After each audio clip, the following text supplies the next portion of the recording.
How to add a bot to your Discord server. Hey, what's up guys? Welcome back to our YouTube channel and let's get started. First thing first, launch your Discord application from your device. You will see a page like this once you're logged into your account.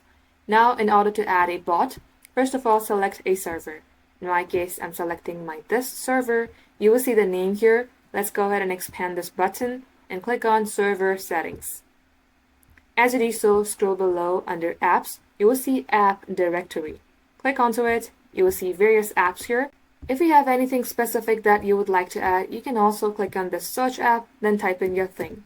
I'm gonna type in the Greenbot and enter. You will see Greenbot here. Click onto it. In order to add, click on Add App. Likewise, select a server where you would like to add this bot. Once done, click on Continue. Authorize then, go to Test Servers. And just like so guys, this is how you can add bots to your server. That is all for today. Thank you all for watching and we will catch you up in our next upload.